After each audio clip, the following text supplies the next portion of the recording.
Saluda and Felix here, and we've been watching the debt ceiling debate. I'm going to tell you why what happened on Friday happened, what's going to happen next week, how you can make money out of it, how much time there is left, the essentials you need to know. In a couple of minutes here, Tallulah did all the research, so none of this is full of financial advice as usual. So let me share my screen with you so you can see what I'm seeing, which is that on Friday, the number of calls traded were absolutely staggeringly high as they've been, well, higher than they've been since 2015. That's a long time period, right?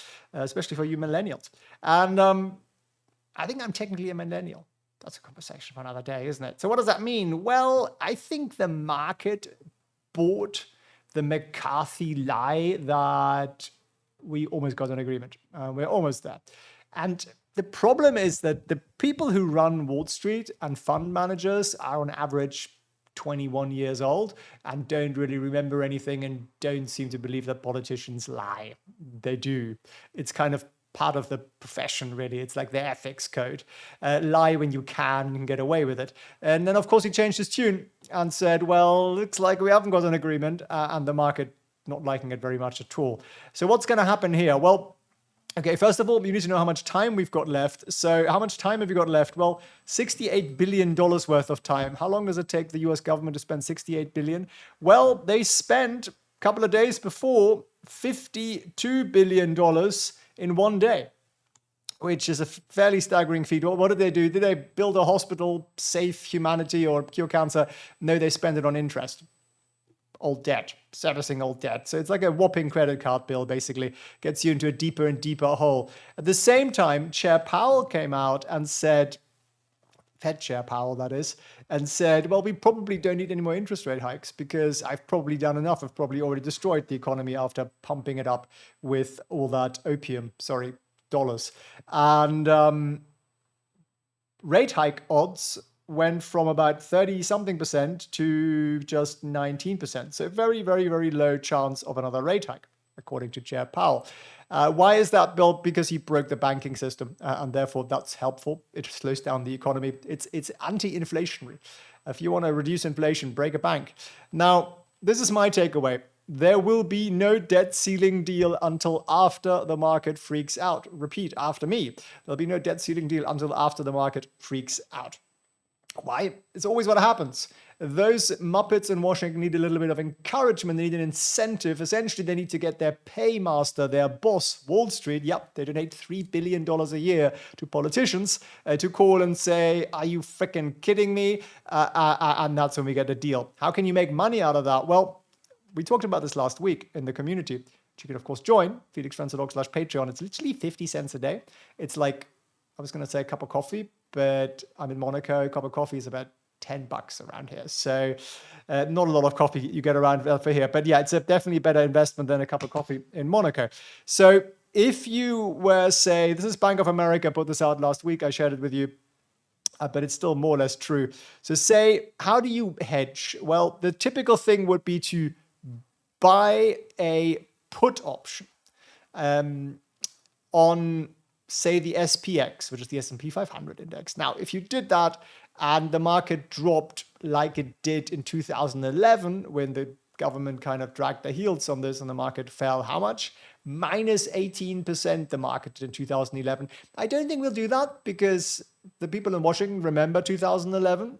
I know the fund managers don't remember yesterday, but that's probably due to substance abuse. So you would make 35 times your money if we get a repeat move. Or if you could buy gold calls, GLD, you get 38 times your money. If you buy TLT calls 15 times, VIX calls 19 times. Now, as I say, there's no financial advice. I show you what I did, and I didn't set this up last week. I set this up 20 days ago because I thought this was a fairly predictable thing coming. This is a bullish trade on the VIX. So essentially, the VIX, the fear index, it can move somewhere between 14 and 27, except that if volatility goes up, which is what happens in these events, then my range actually widens, which is kind of one of the magic things. So my break-even points actually move further out. And, my ideal spot would be about 22. But, who knows? So I've got to, I can be very, very wrong. Like volatility can literally fall to pretty much the lowest level it's been in for a year, and I still make money on my bullish trade. And that's why when I set this up, this had a probability of, I think it was 89% of making me money. And it's making money already, but I just like it to make a little bit more. It's making about 4%, 5% at the moment, but we let it hang there for a little bit. So how can you learn this, you wonder? Well, come and give us a ring. That's really the best thing to do. felixrenzel.com/coaching. Just have a look at it, book a call, have a chat with us, and we'll be glad to walk you through and see if we can help you make a change. And, change is a funny thing, isn't it? Because cat scratching me. We do the same things every day, right? We get out of bed at the same time. The alarm rings, the same sound. We get out of the same side of the bed. We go to the bathroom, do the same sort of things. We shave using, the same hand, right or left. And everything is kind of a pattern. And so we, as a human being, no longer are the decision-making being here, right? It's the body that's now running the mind. And I think one of the most important things is to switch that around. How can you do that? Well, you can just actively make a change, like giving us a call and doing something that might feel slightly uncomfortable.